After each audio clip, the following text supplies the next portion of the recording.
Welcome back to part 8 of the series. I started on the wiring. So following the diagram on the Evan Designs website, I've wired the power from the AC adapter to one leg of the switch, and then the other leg of the switch to what's going to be the power wire for the LED, the positive wire I should say. And then the black wire of the power is connected directly to the negative wire for the LEDs. So all I have to do is install the switch and the stand. Got the wires already run through, and I was testing it just now to make sure that the switch works okay. I got the battery cover back on, so it's pretty much all ready to put together. So now I've got the switch all installed, and I've taped down my extra wire here just to keep it out of the way while I assemble the rest of the base. So then the next part to happen would be to screw this into the wooden plate thing and then put this part on. Now, I wasn't able to fit the tension washer in where the AC adapter jack was, and I wasn't able to keep this anti-spinny retainery thing, but I think they'll both hold just fine, and I might put a drop of super glue on that one just to be on the safe side. I meant to put Loctite on there, but honestly I think with the extra appliance epoxy on there, that should keep the threads locked just fine. Okay, so it turns out that the screw holes after I painted it are hard as hell to find when you're trying to screw this back on. So the solution I came up with was to put a really skinny screwdriver through it, like this, if you can see that, and then shine the light under here, and as you see the screwdriver sticking through, line it up with the hole, and make sure it's in there. Yep. And then that's where you'll drop your screw.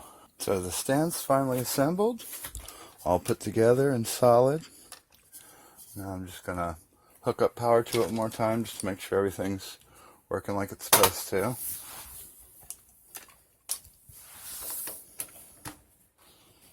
Alright, try our power switch. Boop. Sweet. So I've started filling the stand with hot glue, which will solidify and make it a lot less wobbly. It's not as big of a concern, but considering that there's not going to be any buttons that you're going to be pushing, because that's what happened is you'd hit the Playmates, you'd hit the button on it, and it would jiggle like that. It's in my other unboxing video about the Gold Enterprise, but I figured I'd go ahead and do it and just, make it as stable as possible, and, less wobble means maybe less connections jiggling loose. I mean, it's probably not going to happen, but hey, just in case. And it's what I did with my other one, so figured why not. But it's cooling off, and it's going to turn solid. I didn't do the last compartment just because I didn't do it on my original one, and it was still really good and solid. So, and that way I've got my extra wire tucked up in there, as you can see. So you may recall from a previous video that I had mentioned that I had wanted to try and do something about this number plaque thing, since it doesn't really apply to mine not being a gold collector's edition Enterprise. So I came up with a solution, as I thought I might, and here it is.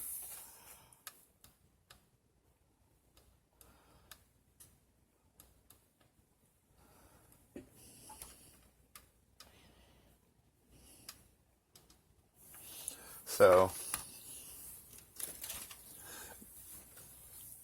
actually I'd originally bought one of these, I bought a used one of these old 90s comm badge pins to replace the plate with, but it turns out they're pretty large. They're actually bigger than I was anticipating it being. Actually, you know what? I think this one might be the one that I got off eBay used for that purpose is actually larger than the old official one. What I did was I have some of these old QVC comm badges from the 90s that I've kind of collected, the magnetic ones. So, and that's the same size as the Bluetooth one. So I'm pretty sure that's the correct size as well. But it matched the plate perfectly. So I decided that that would be the thing to do. And there it is.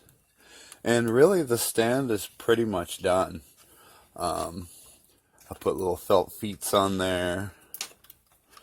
And everything's holding together solid. You can see there where it's much nicer looking, at least, than it was before with the old plate and the sticky pad. Yep, so now I'll show you how I did it. Okay, so the problem with removing this is that it has those two little rivets in there, which I was worried that I was thinking I wouldn't be able to get back there to drill that second one out, and I was thinking that it was metal. Turns out it's not, it's plastic.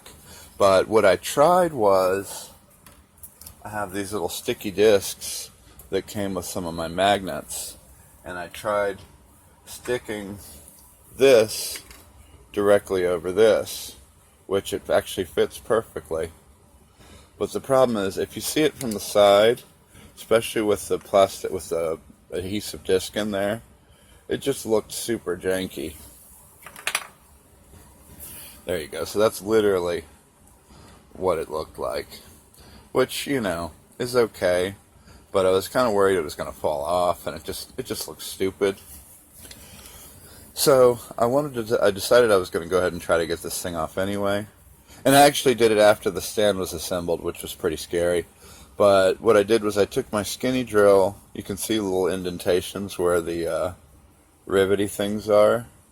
So I took my little skinny drill and drilled a hole down there, and both of those, and then just used a larger drill bit until I drilled them out. Had to be careful about the wires inside, but yeah, so I drilled those out enough. Now this is actually also glued on here, so I just kind of like stuck a butter knife in there and pried it underneath, and you can see here where the adhesive is. So like I was saying, since it stuck out so much, I wanted to try to figure out a way to recess it. So what I did was I took my appliance epoxy stuff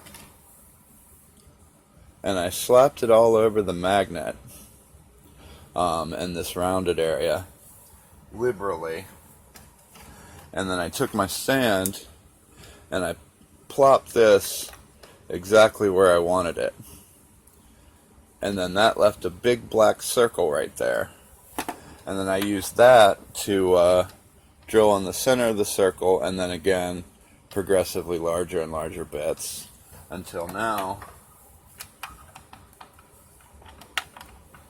the magnet actually seats in the circle part where the magnet is actually seats in the hole somewhat. See, I'm trying to slide it around and it's not going anywhere.